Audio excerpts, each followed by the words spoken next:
تمام، اهلا بكم. ماشي، حاضر، نجاوبك ان شاء الله، سهله مفيش مشكله. انت حضرتك دلوقتي بتسال عن بقع الرخام. طيب، لازم نفهم الاول الرخام هو عباره عن ايه. الرخام ده اتكون في الدنيا ازاي عشان نقدر نقول ازاي هنشيل البقع. الرخام ده الدنيا كانت في يوم من الايام كلها بعد طوفان سيدنا نوح عباره عن ميه، والميه دي لما انحصرت ونشفت كان فيها املاح. الاملاح دي تحت الضغط والحراره، هنا اتضغطت جامد بقت لون اسود، هنا اتضغطت بالراحه بقت لون ابيض، هنا اتضغطت بطريقه فلانيه بقت اخضر، وهكذا حسب كل مكان وطباعته ودنيته. فالرخام هو عباره عن مجموعه املاح مع بعضها، لكن من طبيعه الرخام انه هو مسامي عامل زي السفنجه، يعني بيقدر يستطيع ان هو يشفط اي حاجه بسرعه وتتخزن فيه. فالبقع انواع، في بقعه بتبقى سطحيه، وفي بقعه بتبقى نزلت مثلا ملي لتحت، في بقعه بتبقى نزلت 2 ملي، في بقعه 3 ملي، في بقعه سنتي، في بقعه 2 سنتي، وهكذا حسب تخانه الرخام بتاعنا وحسب نوع الحاجه اللي بقعت الرخام وحسب شدته. طب هل بس الموضوع في البقع بينطبق على النوع البقعه، الماده اللي بقعت، اذا كان زيت ولا قهوه او ايا كان نوع البقعه اللي اتسببت او حمض او كده؟ لا، ما هو برضو لون الرخام هنا بيفرق.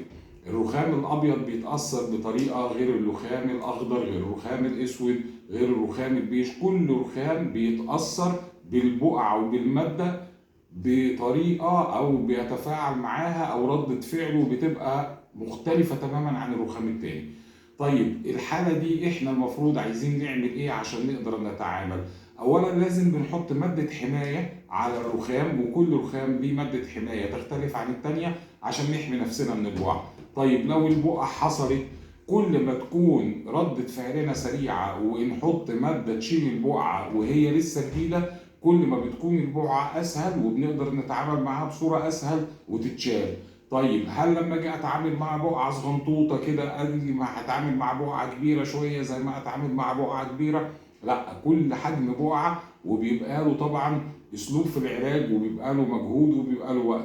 في بقع طيب اقدر انا وانا مش فني رخام ولا مهندس ولا كل الكلام ده اشيلها بنفسي، ايوه، بس برضو البقعه الصغيره اقدر اشيلها بسرعه، البقعه المتوسطه اشيلها بمجهود شويه، البقعه الكبيره بتحتاج مجهود كبير، وهكذا. طب هل في بقع لازم يجي فني؟ اه طبعا في بقع لازم يجي فني. طيب هل في ماده تشيل اصلا البقع؟ في مواد بسيطه تشيل البقع البسيطه، في مواد تشيل البقع المتوسطه، وبقعه تشيل المواد الكبيره. يبقى اذا موضوع البقع ده موضوع كبير، ولون الرخام ليه تأثير، والمادة اللي حطت عليها ليها تأثير. يبقى لما الناس في الكول سنتر عندنا بيسأل حضرتك البقعة بقالها قد ايه؟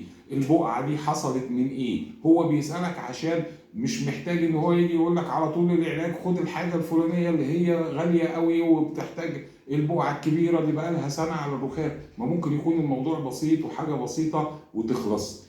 فاحنا دايما يعني موضوع البقع ده معلش هنتكلم فيه في الفتره اللي جايه اكتر من مره، لانه فعلا موضوع مهم وعنده تفصيلات كتيره بسيطه، بس كل ما هنفهمها كل ما هتخلينا اشطر في ان احنا نشيل البقعه بطريقه سهله. ولكن دايما بنقول الوقايه خير من العلاج. بدل ما نخش في البقع والمشاكل بتاعتها، عندنا مواد حمايه في مجموعه مايكا هنا. يبقى مايكا جروب بتقدم لحضرتك مواد حمايه ضد البقع مهما كان نوعها، وتقدروا تشوفوا الفيديوهات السابقه اللي بتشرح الكلام دوت. هيحمي معانا الرخام ويحافظ على جماله سنين وسنين وسنين. دمتم بخير، واي استفسار احنا تحت امركم في الدعم الفني بتبعت وبنرد عليكم. وما تنسوش اللايك والشير عشان المعلومه تفيد الكتير وتعم. ودمتم بخير والسلام عليكم.